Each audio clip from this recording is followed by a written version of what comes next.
శ్రీ గురుభ్యో నమః. ఇష్టాగోష్ఠి సనాతన ధర్మమునకు సంబంధించిన కొన్ని ప్రశ్నలకు మాస్టర్ ఈకే గారు మనకు సులభముగా అర్థమయ్యే రీతిలో శాస్త్రీయమైన సమాధానాలను ప్రసాదించారు. మాస్టారు అందించిన ఆ సమాధానాలను మనకు తెలియచేయునటువంటి పరమపావనమైన గ్రంథము ఈ ఇష్టాగోష్ఠి అనేటువంటి గ్రంథము. అటువంటి ఈ గ్రంథమును మనము అధ్యయనము చేస్తూ ఉన్నాము. అందులో భాగంగా ఈరోజు మహాత్ములకు క్యాన్సర్ అనే అంశములోనికి మనము ప్రవేశిస్తూ ఉన్నాము. ఒకరు మాస్టారుని అడిగారు, రామకృష్ణ పరమహంసకి గొంతులో క్యాన్సర్ వచ్చిందట, రమణ మహర్షికి కూడా క్యాన్సర్ వచ్చిందట, పూర్వజన్మలో చేసిన పాపం వ్యాధి రూపంగా పీడిస్తుందని కొందరు చెబుతారు. మరికొందరు రామకృష్ణ పరమహంసని రమణ మహర్షిని అవతారమూర్తులు అంటారు. ఇదంతా గందరగోళంగా ఉంది. ఇలాంటి విషయాలను గూర్చి ఏమని అర్థం చేసుకోవాలి అని అడిగారండి. అందుకు మాస్టారు సమాధానం చెబుతూ ఉన్నారు. మొదటిది, రామకృష్ణ పరమహంసకి రమణ మహర్షికి పూర్వజన్మలు లేవు అని అనుకోనక్కర్లేదు. పూర్వజన్మలు ఉంటే అవతారం కాదు అని భావించనక్కర్లేదు. తనకి అర్జునుడికి కూడా చాలా జన్మలు గడిచినవని, తాను వానిని ఎరుగుదునని కృష్ణుడు భగవద్గీతలో స్పష్టంగా చెప్పాడు. అవతారం అన్నది దిగివచ్చే వెలుగుకి సంబంధించిందే కానీ దేహానికి సంబంధించినది కాదు.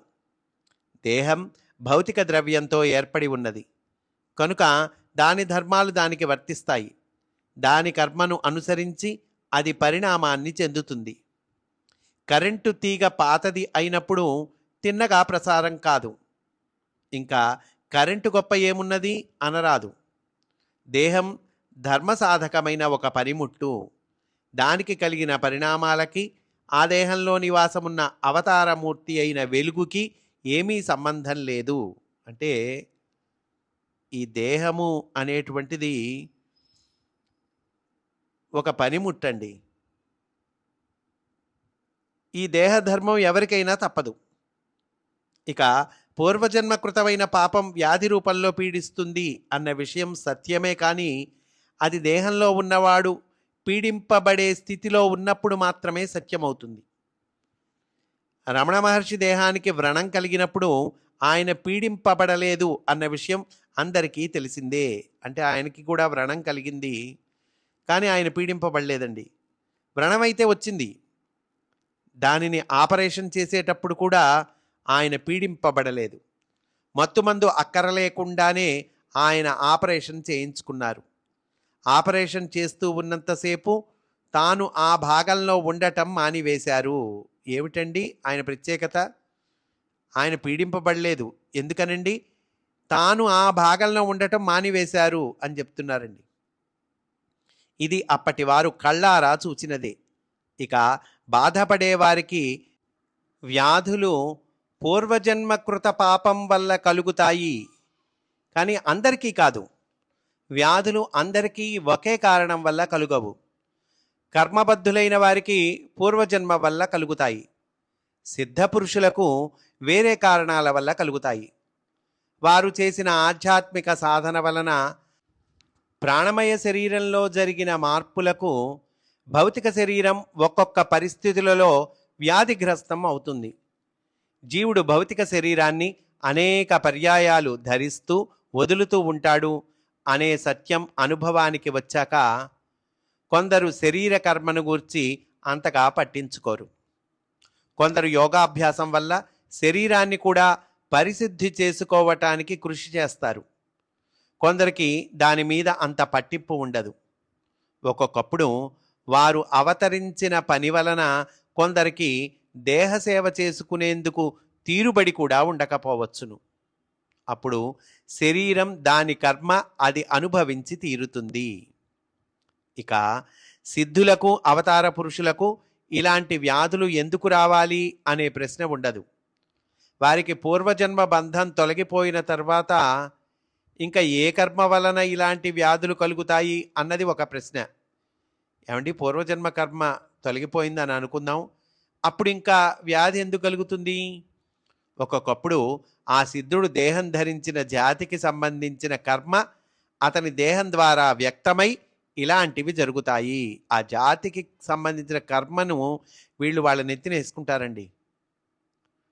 మరొకప్పుడు యావన్మానవ జాతి విమోచనాన్ని గూర్చి ధ్యాన తపస్సులు చేసేవారికి కూడా వారి దేహం ద్వారా కొంత జాతి దుష్కర్మ ఇలా వ్యక్తం అవటం కద్దు.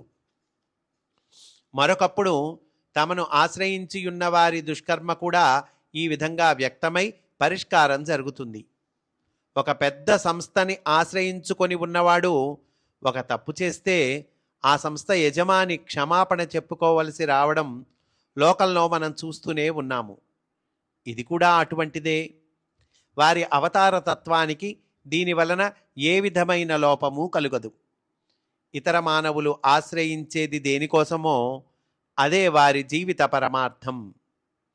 వ్యాధులు బాధలు గలవారు సిద్ధపురుషుల దర్శన స్పర్శన సాన్నిధ్యములు అనుభవించుట వల్ల వీలైనంత వరకు తొలగిపోవటం లోకానుభవ సిద్ధమే. అలా వారికి తొలగినప్పుడు అవి ఆ సిద్ధపురుషులకి సంక్రమిస్తాయి అన్నది కూడా వాస్తవమే. కానీ ఇది సిద్ధపురుషులందరి ఎడలా సత్యం కాదు.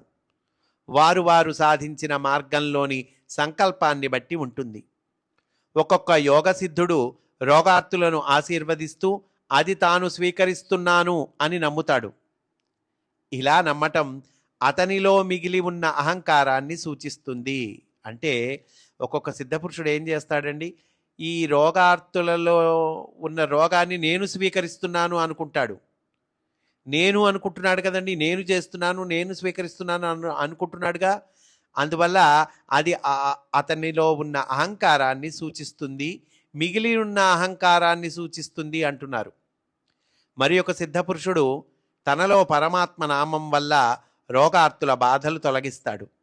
అట్టివానికి ఏమీ అంటవు, కనుక సంక్రమించవు.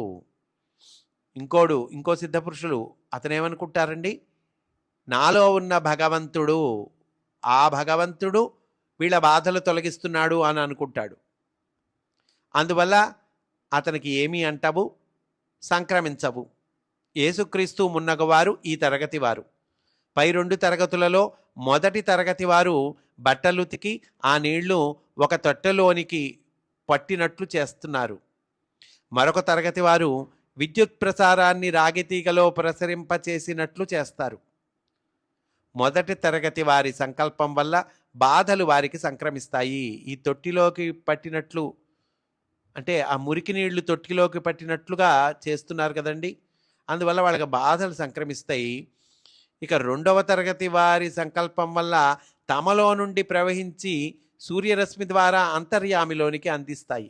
అంటే ఒక రాగితీగలో విద్యుత్తు ప్రవహించినట్టు నా నుండి ఈ భగవత్ శక్తి ప్రసారం జరుగుతోంది అని అనుకుంటారు కదండి. అప్పుడు ఏమైతోంది, అంతర్యామిలోనికి అందిస్తాయి. కాబట్టి ఆయా సాధన మార్గాలను అనుసరించి సిద్ధులకు వ్యాధులు సంక్రమించకపోవటం ఉంటుంది. ఇన్ని చెప్పినా అప్పటి మానవ జాతి యొక్క దుష్ఫలితాలు మాత్రం ఏ సిద్ధపురుషుని మీదుగాను వెళ్ళక తప్పదు. వాటి పరిణామాలే జీససు సిలువ వేయబడటము, కృష్ణుడు బాణంతో కొట్టబడటం, గాంధీ పిస్టలుతో పేల్చబడటం మొదలైనవి. ఈ తరగతికి చెందినవే రామకృష్ణ పరమహంస, రమణ మహర్షి, క్యాన్సరు మొదలైనవి. గర్భిణీ అయిన స్త్రీకి తన గర్భంలో భాగాలే శిశువు రక్షణకి మావి పొరలుగా ఏర్పడతాయి. కానీ అది అనారోగ్యకరమైన శిశువైతే తల్లి శరీరంలో పెరిగిన భాగాలే సెప్టిక్ అంటే విష సంక్రమణం మొదలైనవి జరిగి తల్లి శరీరానికి విపత్కరంగా పరిణమిస్తాయి. ఈ విధంగా 4 ప్రక్కల కలిసి సమన్వయించుకుంటేనే గాని పెద్దల జీవితాలను గురించిన రహస్యాలు సవ్యంగా బోధపడవు. ఇంతకీ సత్యం అనేది నిదానించి చూచిన వాడి సొత్తు అంటూ మాస్టారు చక్కగా తెలియచేశారు. స్వస్తి. వాసుదేవ.